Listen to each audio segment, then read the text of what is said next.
Nagtaka ka rin ba kung saan matatagpuan ang kaharian ng langit?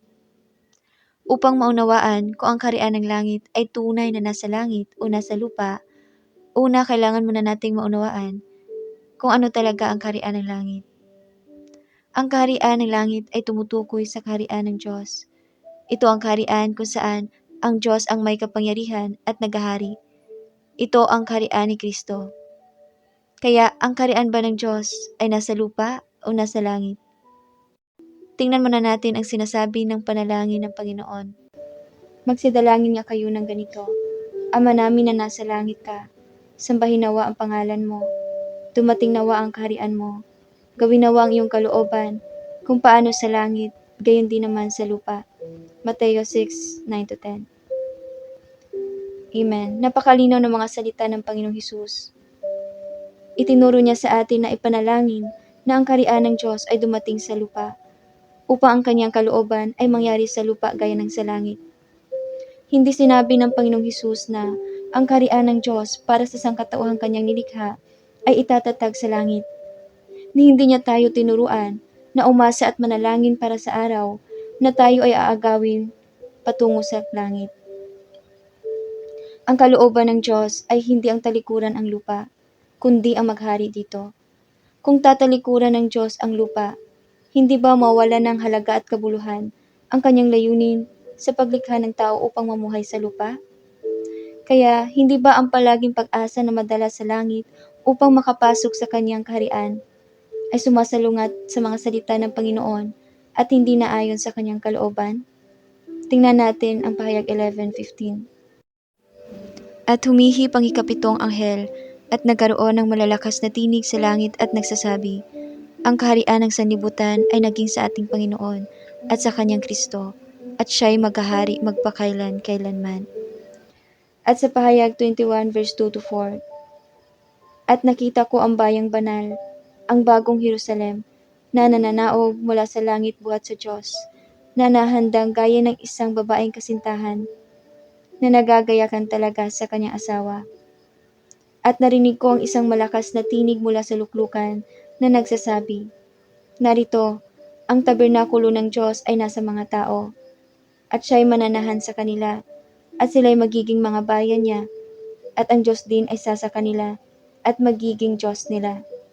At papahirin niya ang bawat luha sa kanilang mga mata, at hindi na magkakaroon ng kamatayan, hindi na magkakaroon pa ng dalamhati, o ng pananambitan man, o ng hirap pa man.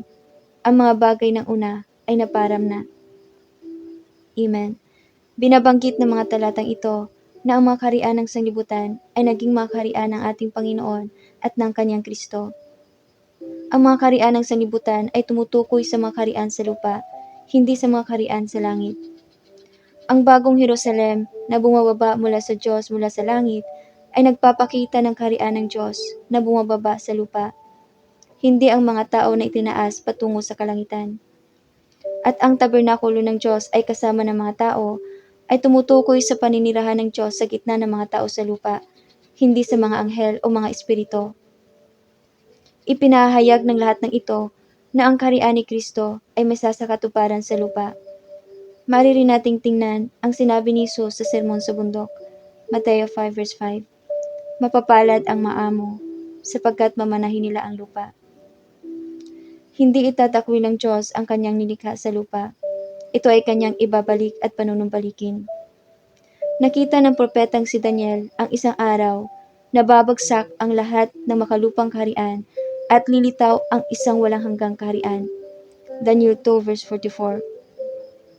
At sa mga kaarawan ng mga haring yaon, ay maglalagay ang Diyos ng langit ng isang kaharian na hindi magigiba kailanman, o ang kapangyarihan man niya o iiwan sa ibang bayan, kundi pagpuputol-putulin at dilipulin niya ang lahat na kahariang ito, at yaoy lalagi magpakailanman. Amen. Kung gayon, saan naroroon ang makalupang kaharian? Nandito sa lupa. Sino ang namumuno sa lupa sa ngayon? Hindi ba si Satanas? Na siyang nagpapasama sa sangkatauhan? Oo. At ano ang huling layunin ng Diyos sa mga huling araw? Hindi ba ang bawiin ang kanyang kaluwalhatian dito sa lupa? Tingnan natin ang pahayag 11 verse 17 na nangagsasabi, "Pinasasalamatan ka namin o Panginoong Diyos na makapangyarihan sa lahat, na ikaw ngayon at naging ikaw ng nakaraan, sapagkat hinawakan mo ang iyong dakilang kapangyarihan at ikaw ay naghari." Amen. At saan ilalagay ang walang hanggang kaharian? Dito sa lupa. Ang pagpasok sa kaharian ng langit ay hindi tungkol sa pagtakas mula sa lupang naging dagat ng pagdurusa, kundi tungkol sa pagbawi ng Diyos kung ano ang nawala, ang kabanalan, ang kadalisayan, at ang kanyang nilikha na sumasamba sa kanya at gumagawa ng kanyang kalooban sa lupa gaya ng sa langit. Ang lupa ang huling hantungan ng tao. Matapos ganap na maisagawa ng Diyos ang kanyang gawain ng pagliligtas sa tao mula sa mga kamay ni Satanas. Basahin natin ang ilan sa mga salita ng Diyos. Sabi ng Diyos, babalik ang Diyos sa kanyang orihinal na lugar at babalik ang bawat tao sa kani-kanilang mga lugar. Ito ang mga hantungan kung saan maninirahan ang Diyos at ang mga tao sa sandaling matapos ang buong pamamahala ng Diyos. Ang Diyos ay may hantungang para sa Diyos at ang sangkatauhan ay may hantungang para sa sangkatauhan. Habang nagpapahinga, magpapatuloy ang Diyos sa paggabay sa lahat ng mga tao sa kanilang mga buhay sa lupa. At habang nasa kanyang liwanag, sasambahin nila ang nag-iisang tunay na Diyos sa langit. Kapag pumapasok sa pahinga ang mga tao, nangangahulugan itong sila ay naging tunay na mga nilikha. Sasambahin nila ang Diyos mula sa lupa at mamumuhay ng normal. Ang mga tao ay hindi na maghihimagsik laban sa Diyos o lalaban sa Kanya at magbabalik sa orihinal na buhay ni Adan at Eva. Ito ang magiging kani-kanilang buhay at hantungan ng Diyos at ng mga tao pagkatapos nilang pumasok sa pahinga. Ang pagkatalo ni Satanas ay isang hindi maiiwasang kahihinatnan ng digmaan sa pagitan nito at ng Diyos.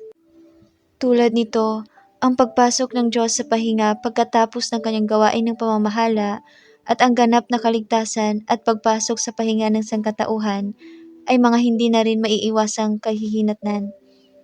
Nasa lupa ang lugar ng pahingahan ng sangkatauhan at nasa langit ang pahingahan ng Diyos. Habang sinasamba ng mga tao ang Diyos sa pamamahinga, mamumuhay sila sa lupa at habang inaakay ng Diyos ang natitirang sangkatauhan sa pamamahinga, pamumunuan niya sila mula sa langit, hindi mula sa lupa. Amen.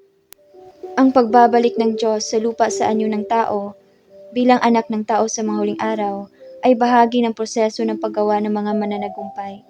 At ang Diyos mismo ang nagtatatag ng kanyang walang hanggang kaharian dito sa lupa, na siya ring pagkawasak ng kaharian ni Satanas sa lupa. Kaya dapat patuloy tayong manalangin at hanapin ang pagbalik ng ating Panginoong Hesukristo upang ang kanyang gawain sa mga huling araw ay maisakatuparan dito sa lupa. Kung nais mong matuto pa, makipag-ugnayan sa amin upang makasali sa aming libreng online na mga sermon. Magpadala ng mensahe o i-chat o i-PM ako at idaragdag kita. Sana magkita tayo roon. Pagpalain ka ng Diyos. Magkikita tayo sa susunod.